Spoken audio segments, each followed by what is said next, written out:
High, আমি প্রকাশ Ghosh, marvellous combined coaching সেন্টারের পক্ষ থেকে বলছি। তো আজকে গলাটা প্রচণ্ড ব্যথা, ঠান্ডা লেগেছিল। তো আমি প্রত্যেক সানডেতেই মক টেস্ট নিই। আজও মক টেস্ট নিয়েছিলাম। আজকে কিসের মক টেস্ট? কেপি প্রিলিমিনারি 100 নম্বরের কোশ্চেন। তো আজকে এরা সবাই পেন পেয়েছে, মানে কি এরা সবাই 70+। আমি যারা 70-70+ পায় তাদেরকে পেন দিয়ে থাকি। তো এখানে সবাই 70 জন পেন পেয়েছে। আজকে প্রায় 20-22 জন পেন পেয়েছে, কয়েকজন ট্রেন ধরে গেলে বেরিয়ে গেল আর কি। তো এদের কাছে একটু শুনে নেবো আজকের কোশ্চেন প্যাটার্নটা কেমন ছিল, বা আজকের কোশ্চেন প্যাটার্নটা কেমন ছিল। মডারেট টু হার্ড ছিল। মডারেট টু হার্ড ছিল, তার মডারেটই বলতে গেলে। তোমার কেমন ছিল কোশ্চেন? একটু বলতে হবে।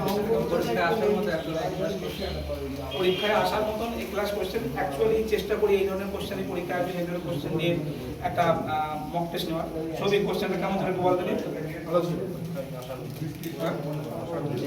আসবে, এসছে, আবারও আসবে। খুব কঠিন প্রশ্ন, হার্ড। আচ্ছা, খুব কঠিন প্রশ্ন, হার্ড। তো যাই হোক, আমি এই কোশ্চেনের পিডিএফটা আমি টেলিগ্রামে দিয়ে দেবো, ঠিক আছে? তোমরাও মক টেস্ট দেবে, দিয়ে বলবে তোমরা কেমন কি স্কোর করতে পারলে এবং কোশ্চেনটা কেমন লাগলো। তো কঠিন না, কিন্তু কন্ট্রোভার্সিয়াল কোশ্চেন।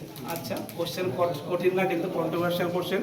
এবং আমরাও জানি কম্পিটিটিভ এক্সামে এই অপশানটা এমনভাবে দেয়, কন্ট্রোভার্সিয়াল আমাদের করে দেয়, মেকেমেস হয়ে যায়। 1 ঘন্টা টাইম, আমরা তখন বুঝতেই পারি না এর মধ্যে সঠিক অ্যান্সার কোনটা। নেগেটিভটা করেছে, হল থেকে বেরিয়ে এসে যায় হয়ে গেছে। ওই 1 ঘন্টা টাইম বিশাল ভাইটাল ব্যাপার। কত সহজ কোশ্চেন আমরা ইজিলি ওখানে ভুল করে ফেলি, বাইরে এসে আমাদের মনে পড়ে। তো সেইটা যেন না হয় তার জন্য